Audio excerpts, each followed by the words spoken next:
আমি কলকাতার এক সাধারণ গৃহস্থ মানুষ, লেখালেখির সঙ্গে যুক্ত। আমার ছোট্ট মেয়ে মিনিকে নিয়ে আমার জীবন অনেকটা আবর্তিত হতো। মেয়েটি খুবই চঞ্চল, কথা বলতে ভালোবাসে। 5 বছর বয়সেই সে একা একা ঘন্টার পর ঘন্টা কথা বলে যেতে পারত, কখনো পুতুল নিয়ে, কখনো আমাকে প্রশ্ন করে। ওই সময় আমাদের পাড়ায় হাজির হলো এক আফগান কাবুলিওয়ালা। নাম তার রহমত। হাতে ফল, কিসমিস, বাদাম, তার পিঠে একটা ঝুলি।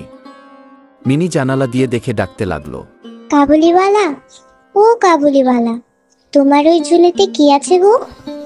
আমার ये ঝুলিতে হাতি আছে খোকি। মিনি হাসতে লাগলো। আশ্চর্যজনকভাবে কাবুলিওয়ালার সাথে মিনির অনেক ভালো বন্ধুত্ব হয়। কাবুলিওয়ালা মিনিকে মজা করে বলে, তুমি শাদি করিবে খোকি? তুমি শ্বশুর বাড়ি যাবে খোকি? মিনি লজ্জা পেয়ে হাসতে হাসতে বলতো,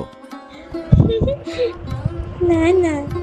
প্রথম দিকে আমি একটু আশঙ্কিত ছিলাম, ছোট্ট মেয়ের সঙ্গে এক অচেনা প্রবাসীর বন্ধুত্ব কি নিরাপদ। কিন্তু পরে বুঝলাম কাবুলিওয়ালার মধ্যে এক পিতৃস্নেহ আছে। কাবুলিওয়ালা প্রায় আমার বাড়ির উঠানে আসতো আর খোকি খোকি করে ডাকত।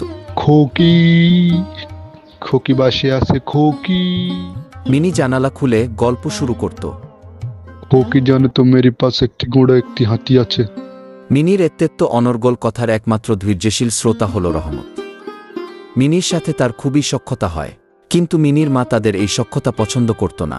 মিনির মা মিনিকে বলে, ও কাবুলিওয়ালার সাথে অত মিশিস না, ওদের ওই পোশাক আশাক দেখিস না, কেমন যেন, ভরসা করা যায় নাকি? ওরা কিন্তু বাচ্চা চুরি করে, পরে কোথায় বিক্রি করে দেয় কে জানে। মিনির মায়ের কথা শুনে কাবুলিওয়ালা অনেক কষ্ট পেল এবং চলে গেল। অনেক দিন আর আসলো না। মিনি জানালায় অপেক্ষা করে। একদিন হঠাৎ দেখি কাবুলিওয়ালাকে পুলিশ ধরে নিয়ে যাচ্ছে। সে নাকি রাগে ও আত্মরক্ষায় এক লোককে ছুরি মেরেছে।